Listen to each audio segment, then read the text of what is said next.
Welcome to the Visibility Project podcast. Welcome to the Visibility Project podcast. Welcome to the Visibility Project podcast.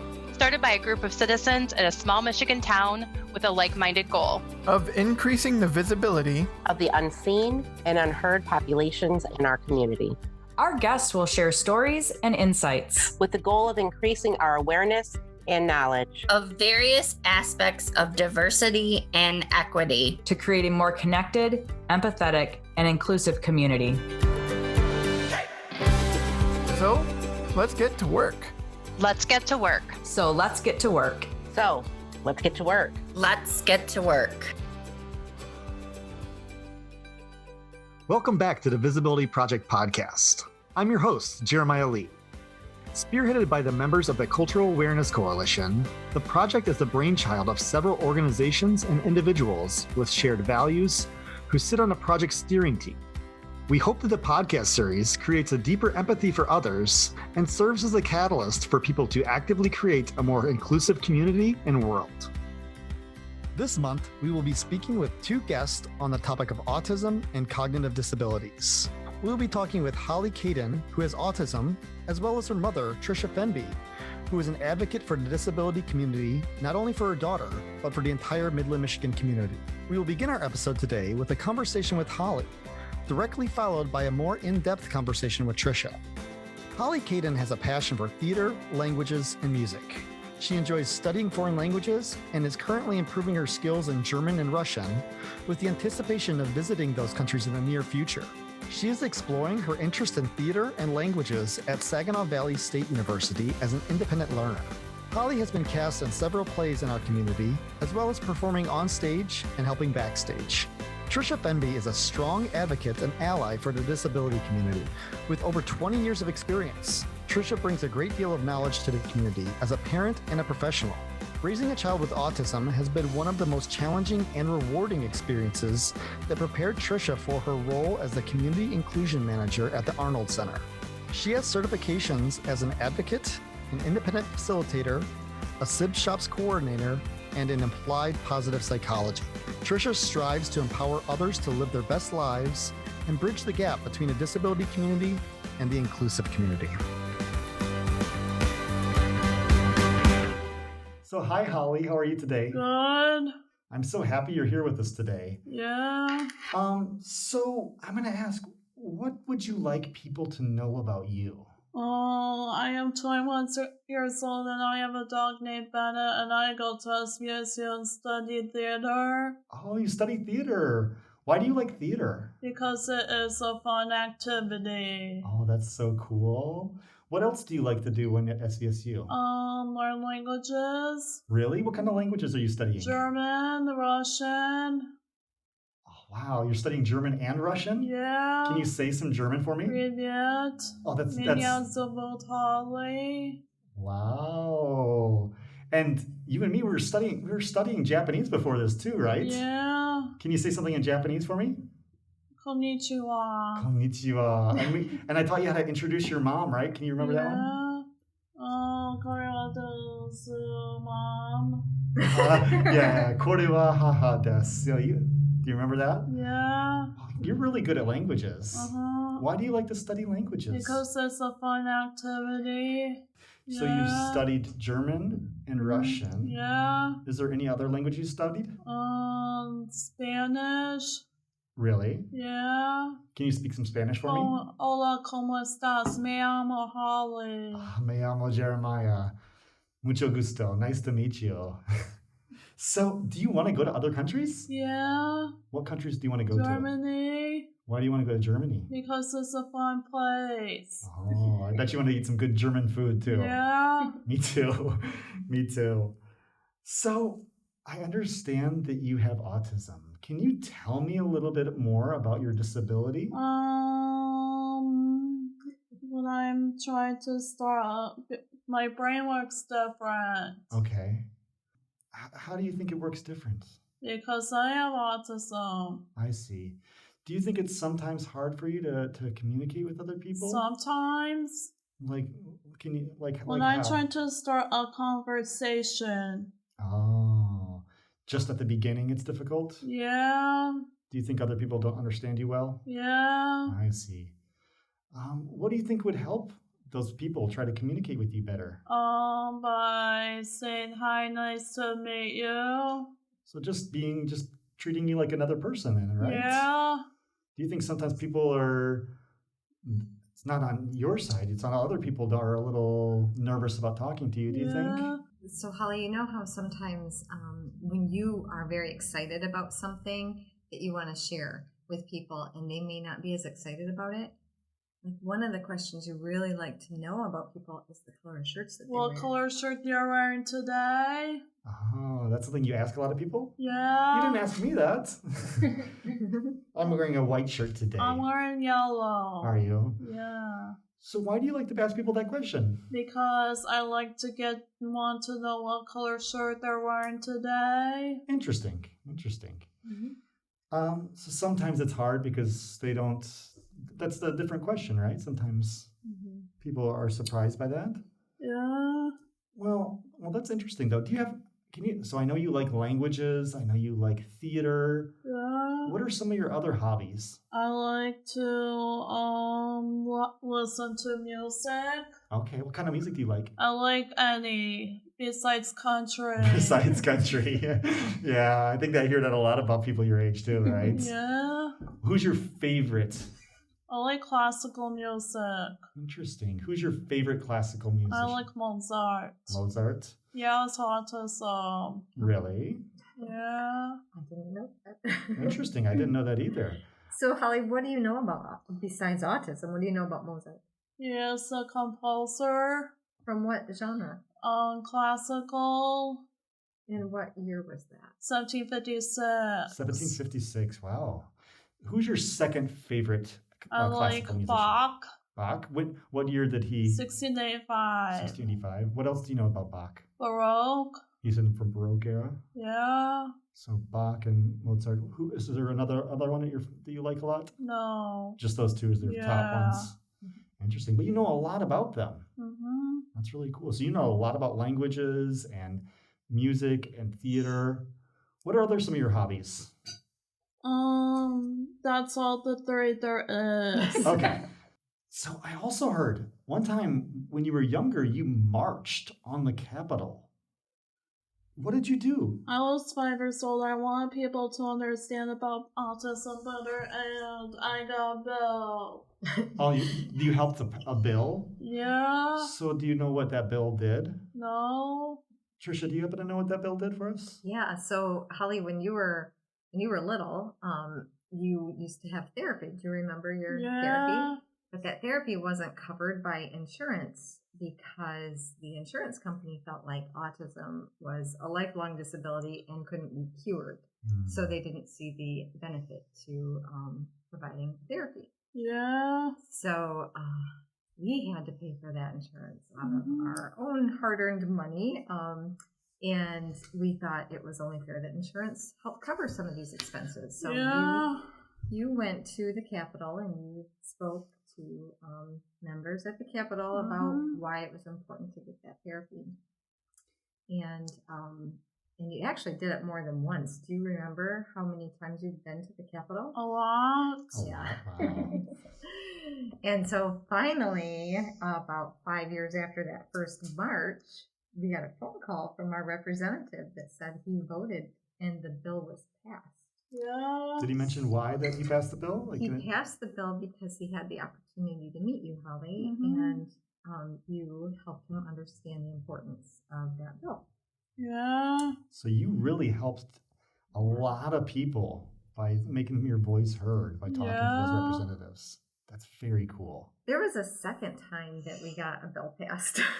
So do you remember when we went and talked to our representative Thomas about the MyAble's bill? Yeah. So that was another opportunity for us because people that have disabilities can't have a savings.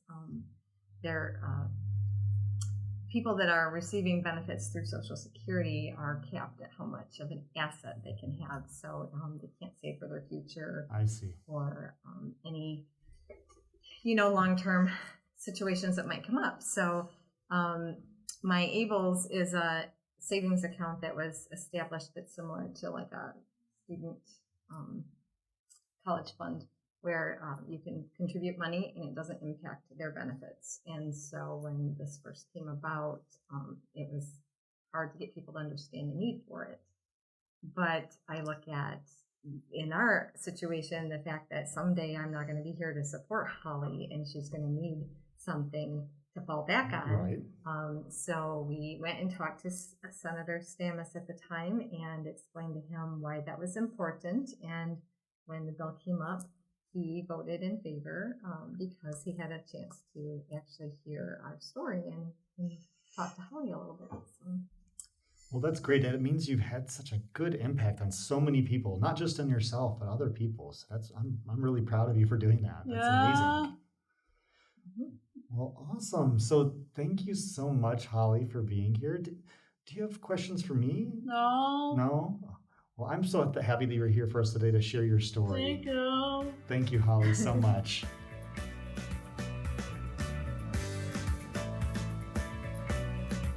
Well, Trisha, thanks so much for being here today. I'm so happy to talk to Holly and you about Holly's experiences and also your experiences as a mother and an advocate. So can you start off by telling us a little bit more about yourself and your background?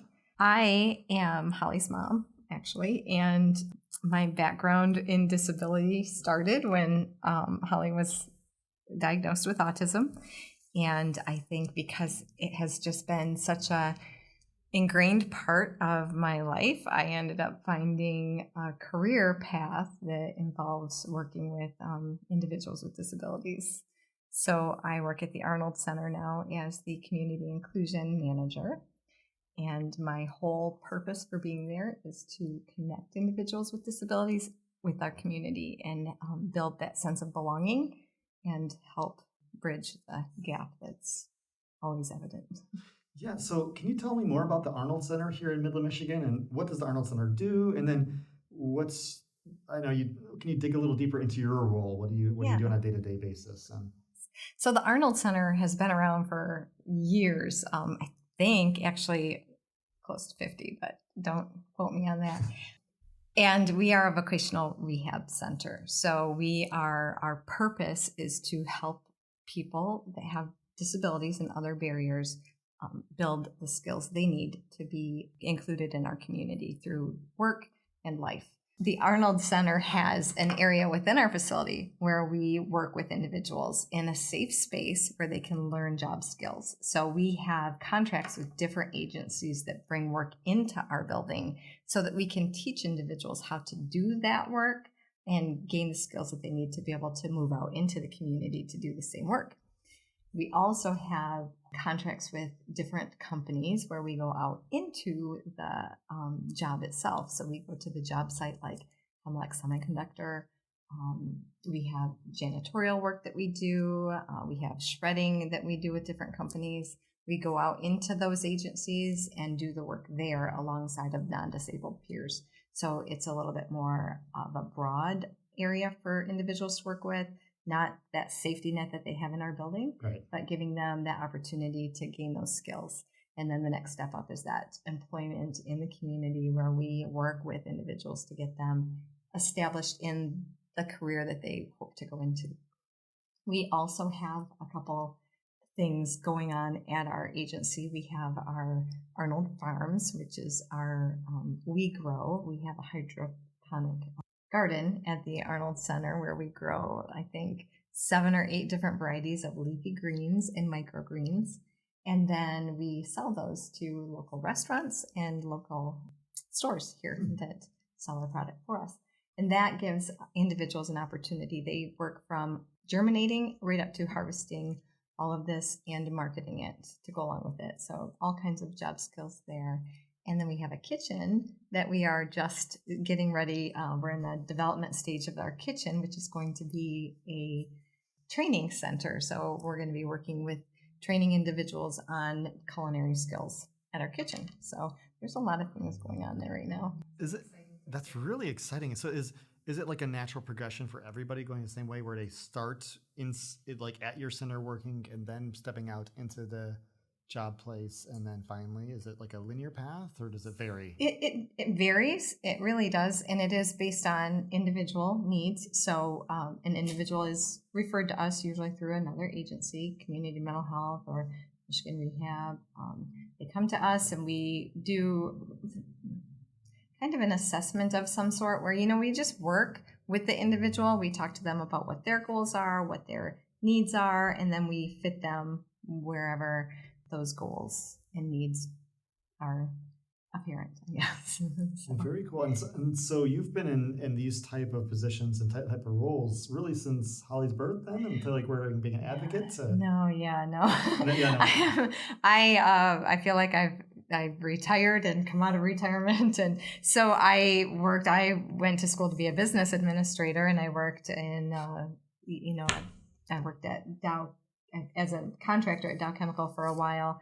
But because I was always in that advocacy role, and, Hollie's 21. And so when she was diagnosed with autism, she was 2 years old.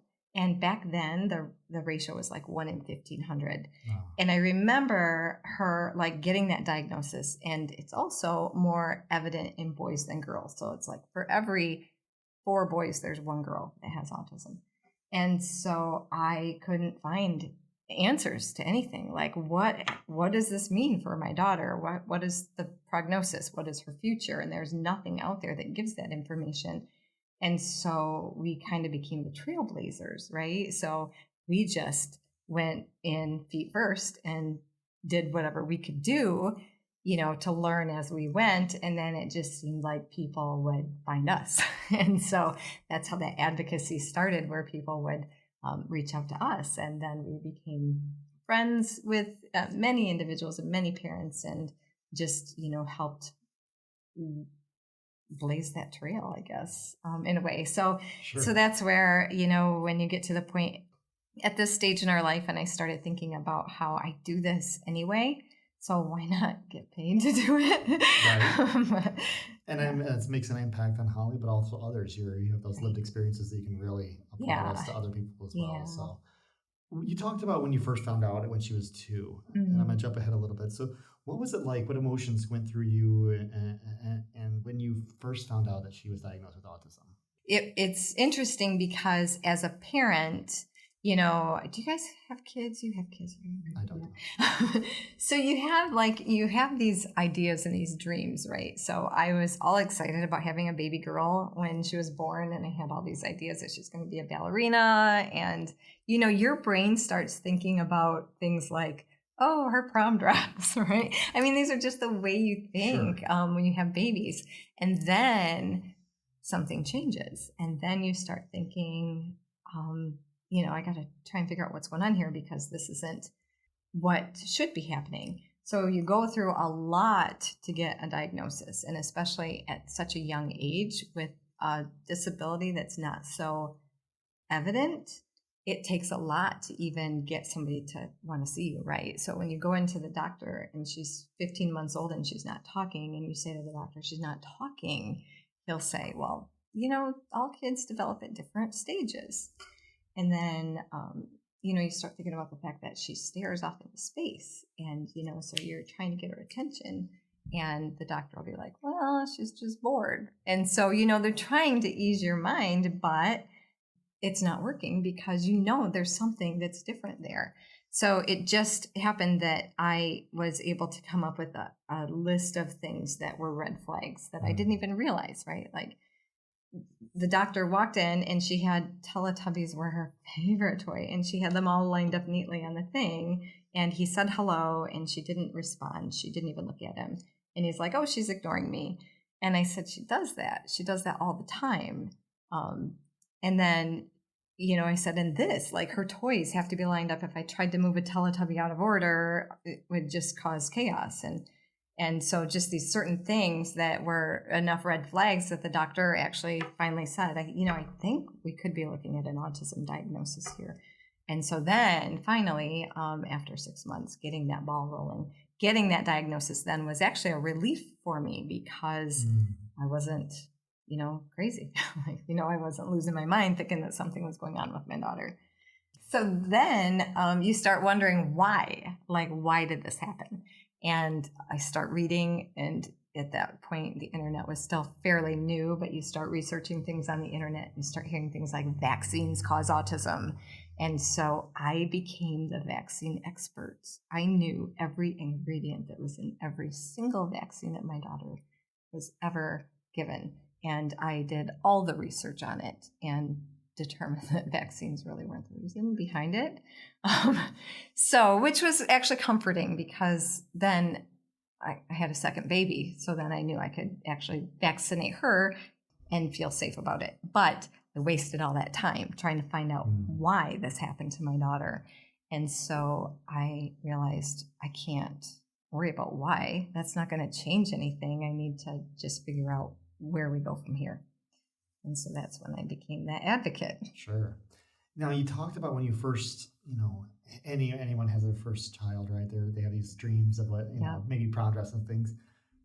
Now that Hollie's 21 and she's has this disability, but she's absolutely brilliant too. I've never the amount of people that I can languages are one of my passion too. And so we're able to chit chat. I was teaching her Japanese before we started this, and we're chit-chatting in German and Russian. And so she's absolutely brilliant, but she does have these disabilities as well. But now, what are your hopes and dreams for Hollie, both in the immediate future, but the long term as well? What is your aspirations, I guess?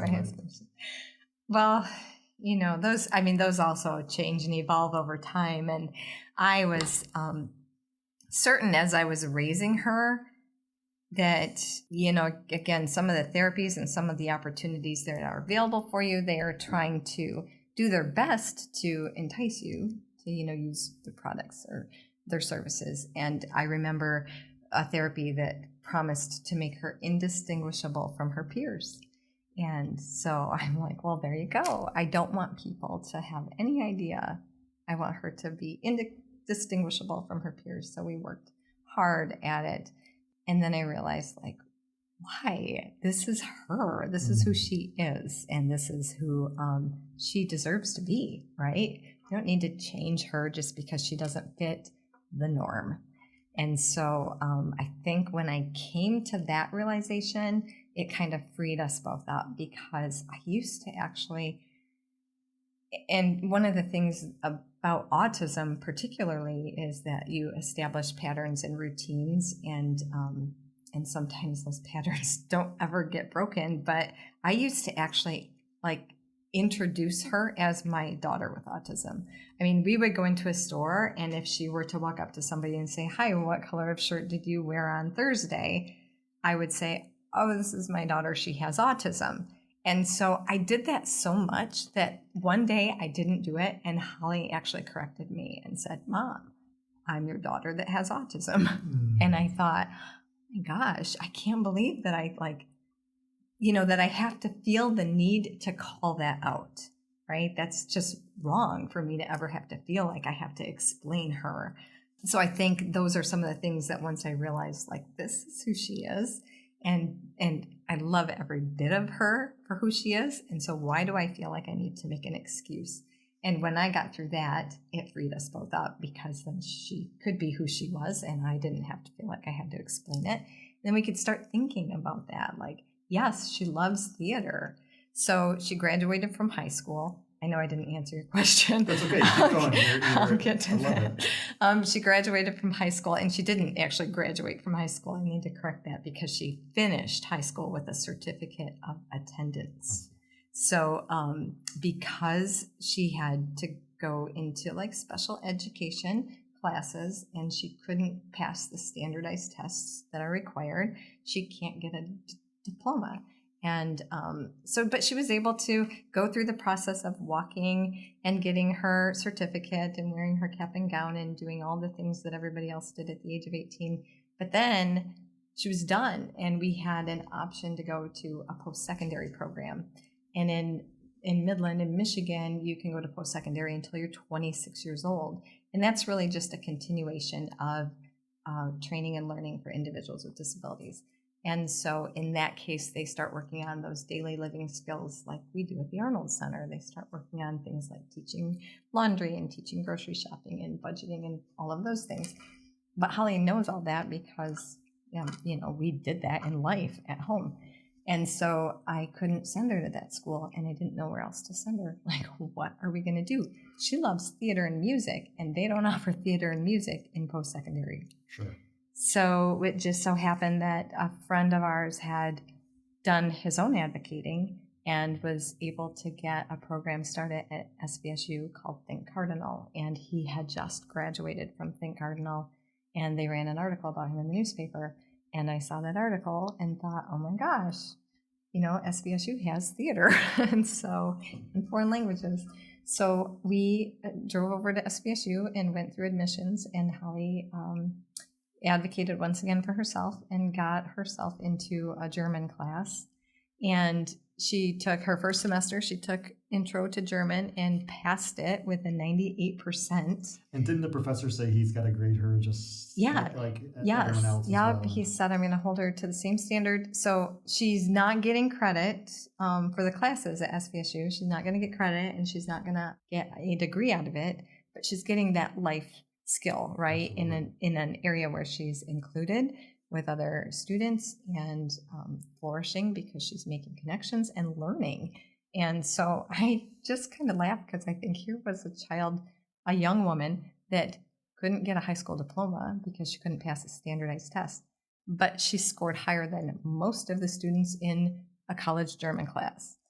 And then she found the theater class, and the theater program just took her in, and they are like her family, and she has been involved in that for a couple of years now. So anyway, your question.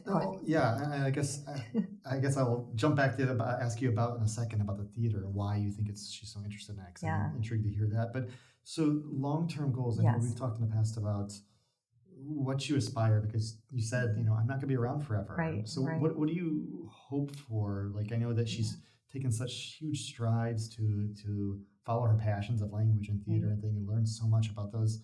What are your hopes for her moving forward in life? Oh gosh, if I could pick a path for her. So, I think I can see her, she likes working with kids. And so I could see her working at like a theater camp where she could help out with kids, right? And she would be kind of in her element in the theater and, working with the children, or, maybe, I don't know, like Midland's such a good community for having camps and programs for students. So that's where I would love to see her go, because I think that's a natural progression for her. Sure. She wants to be a cashier at Target. So it's, and it's funny because I tell her, well, you could be a cashier at Target now, but let's see in the future, something that would, and maybe a cashier at Target would be the perfect job for her forever. But, trying to help her see that living your passion is also such a good opportunity. But I think, I say this all the time, that I spend every waking breath preparing her for my last breath, because I'm not going to be here, and she doesn't have a lot of support. And so I have to make sure that those things like those savings accounts are in place for her, and that she's got a place to live, and that she's got people that are going to be checking in on her. Yeah, so it's making sure she's going to be successful in life, both professional, but she has those basic necessities lined up as well. That makes a lot of sense. Yeah. Can we go back to like talking about the theater? I think that's so. Why do you think she has such a keen interest in theater? Is there? I have a theory. Yeah, theory. I think communication and social interactions are one of the hardest things for people with autism, and probably with a lot of cognitive disabilities, but particularly autism. And so it's hard for her to be able to have a conversation. And you may have recognized that in the interview, that she doesn't know how to continue a conversation, or might want to talk about something that is of no interest to anyone else. And so I think theater is an opportunity for her to be engaged, and it's scripted. So she doesn't have to think about what she has to say or how somebody's going to respond to her. I think that is just a comfort level for her.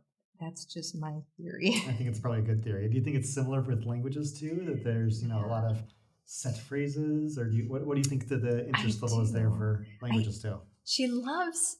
I don't know how. I don't even know if I'm using the right wording, but she loves to like decode, right? Sure, so. Yeah.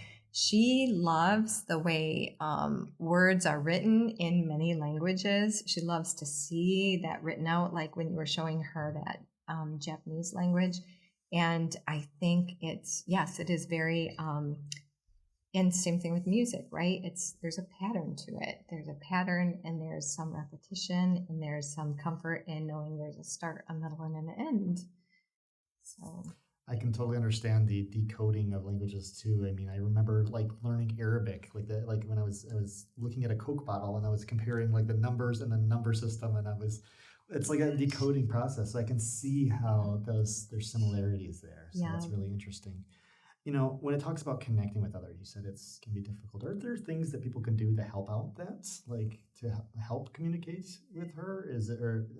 It's hard to tell somebody, because your natural instinct is to be guarded, right? Sure. So if somebody came up to you and said, "Hi, what year were you born?" it's going to throw you off guard, because that's not how you would normally be introduced to somebody. And so I think we all have biases. Sure. And it doesn't matter if it's, bias toward a disability or it's a bias toward anything. And so I think the hardest thing for people to do is to let those biases down and just be authentic with people, be open to unique differences. Right. Accepting, accepting and including is a part of that, right? It's accepting people who there are and finding those commonalities. So I was lucky enough to have that commonality of languages, interest in languges with her. So I can't share that with theater and things, but it's interesting to she's so passionate about other composers as well.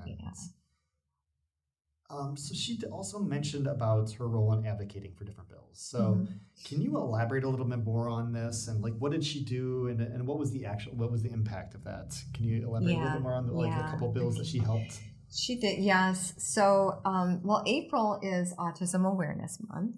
Actually, it has been changed to Autism Acceptance Month, and I have my own opinion of that, but I just think it's sad that we have to ask for acceptance. I think that in today's world, nobody should have to ask to be accepted, but it's April. So we get through April. And so, but anyway, because of that was always a good time to, I say we fly our autism flag, right? So we would find something that maybe we were personally passionate about, or something that we knew could help individuals that have disabilities, and we would go to Lansing, and we would schedule appointments with our representatives and go in and speak to the bill. So the first bill was the insurance reform, because insurance didn't cover therapies, and I had to cash out my 401k. So that's why I say I kind of retired, and now I came out of retirement, because I don't have a retirement now, but I had to cash out my 401k to pay for a therapy for my daughter. And I don't have the statistics, but I'm sure there's like a number out there that tells how much it costs to raise a child with autism today. But when insurance doesn't cover a therapy, that puts a huge financial strain on a family. And so that was our first trip to Lansing. We went, and Hollie was 5 years old, and she had went and spoke and said, this is what this therapy has done for me. So of course, it was scripted, and we helped her understand what she needed to say. But for them to be able to see, that she actually had made progress with this therapy helped the representatives, our elected officials, understand the need for it. But it took 5 years. Like, we went back every year for 5 years. And luckily, some of the representatives were there, so they actually got to see her progress as well. Sure. And so after the 5th year, it finally got passed, and I think it was Representative Congressman Mulinar actually called us and talked directly to Hollie and said, I just want you to know that you helped this bill get passed. And so that was super important. And then the MyAbles bill was another one that came up because there's penalties to individuals that have disabilities and are receiving disability benefits. There's penalties to having a savings account. So it's hard for anybody to plan for their future, or if they have additional medical expenses that, could be coming up, they can't have the money for that because they'll lose benefits. And so we went and advocated to have the MyAbles bill passed, and that is an established savings plan for individuals that have disabilities. They can save the money, it's protected, and they don't lose benefits in having that plan. And that goes back to your points about trying to help her set her up for success in her future as well. So if you hadn't been able to do that, that's going to hang over your head as well to say, is she going to be financially able to? Right, exactly. One thing, so you serve multiple roles as an advocate. You're someone who works for an organization whose goal is to help others, but also as a parent.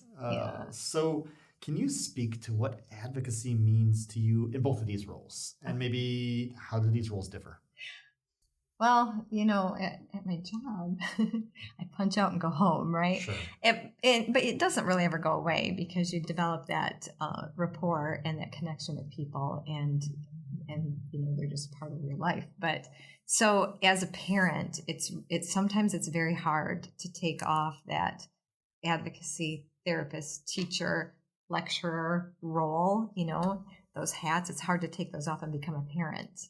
So it's a unique situation that I'm in when I'm just trying to be mom, because I don't really even know if I know what just trying to be mom is like. So because it's just always advocating. It's always trying to make sure that she's understanding and that she's learning and that she's able to communicate. And anyway, as the advocate at work, or for friends out in the community, I think it's made me a stronger person. So I would have never ever thought I'd be the person that could stand up and say there's something wrong with making a month of acceptance, right? Like asking for acceptance.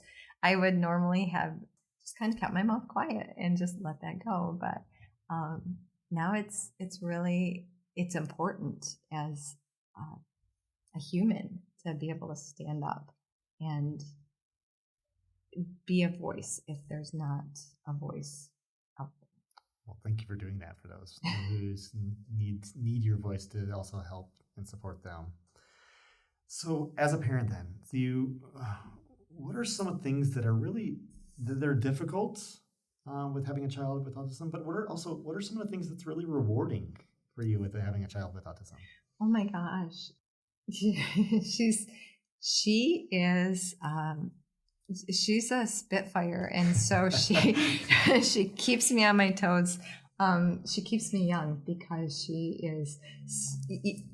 I don't even know how to explain it. It's so hard to say because she is just one of these people that you never know where she's going. She's always like 2 steps ahead of me, and so when she does make progress in any way, it's like it's just a whole celebration. And it is something like, I go back to that prom dress, right? So when she's 2 years old and I'm already thinking about her prom dress because she's a little girl, and that's what moms do.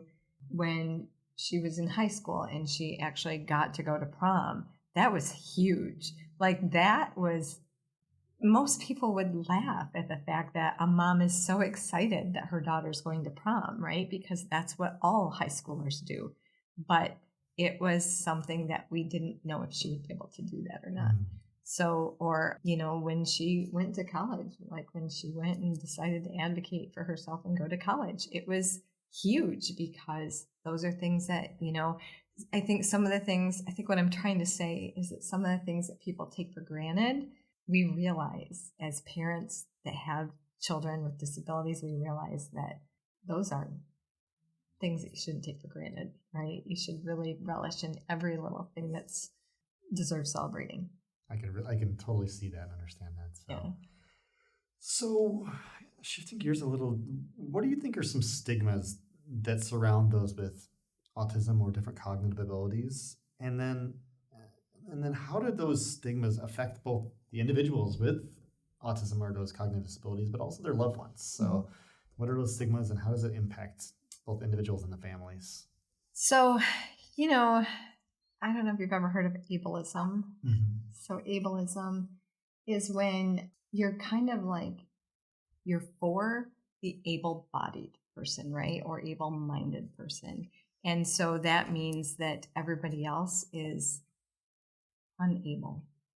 And we have this idea that normal, we have this idea of what normal is. And we're all happy with normal. And even today we talk about a new normal, right? Like there's going to be a new normal because of COVID. And I don't want a new normal because the old normal kind of sucked. I mean, it did, because the old normal and what we know is normal, which is comfortable for most people, isn't comfortable for people with disabilities because they're not considered normal. And so, does that make sense? Yeah, it actively excludes those. Yes. So and that's what ableism is, right? We have this idea of what should be, and then everything that's not, doesn't fit into that nice little box, is not good enough. And so people that have disabilities are constantly having to prove that they're good enough. Like they have to work so hard just to prove that they are as good as somebody that doesn't have a disability. And that goes back to that bias thing, right? So saying like, we all know, we've heard the slogan, spread the word to end the word, right? The R word. We all know that's not a word that you should say, and we're all comfortable like not saying it. But there's so many other things that we do that is almost a microaggression that we don't even think about, right? Like just, for instance, when Hollie was here today with her staff, she has someone that accompanies her to help her in her daily living skills. You were respectful enough to direct all of your questions to Hollie. Oftentimes when people see her with staff, they will direct the questions to the staff. Oh, I see. And that's just, disrespectful. It's almost assuming that Hollie can't hear you or understand what you're saying when she can. And that is the case with most people with disabilities. If they are with a support person, then the support person automatically becomes that voice, right? Instead of people just, even somebody that can't speak or hear, that has to use sign language, when you talk to them, you should still talk to them, right? And then their interpreter can interpret. But look at them so that they know they're being included in the conversation. So that's just something very simple, is just address the person that you're there to talk to. Sure. When more people are talking to those with autism or other disabilities, do you think that there's a right way or a wrong way to communicate? Is it, for example, maybe someone slows their speech, or maybe these type of things? Do these help, or is there a way that people should communicate? Just like you would communicate with me, sure. Right? So and you're right, a lot of people will lean in closer and talk slower and talk louder, and those are all ways of just not being very respectful. So if a person that has a disability can't understand you, they will let you know they can't understand you. And then, just listening, making sure that you are paying attention, listening to what they're saying, because their speech might be slower or it might be a little bit harder to hear. And so if you are focused on them, let them finish what they're saying. Don't finish the sentence for them just because you might know the answer. Be patient, because they're going to say it and they would appreciate being heard. So what advice would you give to people, and just in general with interacting with people with autism or other cognitive disabilities? And also, what advice would you give to people maybe if they haven't had those interactions yet. So what advice do you think you'd give to these people about whether they are interacting with them or maybe they haven't, or not being nervous about it, just accept it. And it's kind of hard for me to even answer that question because it's been a part of my life for so long that I don't know if I would not know how to communicate with somebody with a disability. But I think that, letting the person speak entirely, not cutting them off, and just showing that you're interested. So, it's just, if a person with a disability were to approach you and talk to you, just answer their question, Sure, even if it's about the color of their shirt on Thursday, even if it's right? about the color of their shirt on Thursday, right? Because you might realize that there might have been something cool about your shirt on Thursday that would create a whole conversation. So Absolutely. As we wrap up our hour together, what would you like our final message to our listeners today to be? Just be accepting, right? Just I don't want to have to feel like I have to explain my daughter to people. I just want people to be able to accept humans for who they are, Sure. right? Not just my daughter, but anybody. It's some of my best friends I have met through this, this whole journey of living in the world of disability. And, they've become a huge part of my life. And I wouldn't have met them had I not, had that opportunity through the world of disability. So. Well, thank you for being here today. Thank you for sharing your story, and thank you for sharing Hollie's story. And it was so great to talk to her today and to hear her, to just chit-chat in other languages though too. It's so much fun to chat with her. She was looking forward to that. That's the one thing she kept talking about was we have languages in common. That's so. right, anytime. So. Yeah, good. Well, thank you for having us. Thank you, Trisha. All right. You can stay connected with the Visibility Project by subscribing, liking, and sharing on your favorite podcasting and social apps. Look for us at the Visibility PRJ. Financial support is needed to keep the conversation going. Go to midlandfoundation.org/give and select the Cultural Awareness Coalition Endowment Fund to be part of the project. Note podcast in your donation notes. Thank you for listening. We see you. We hear you. And together, we are making a difference.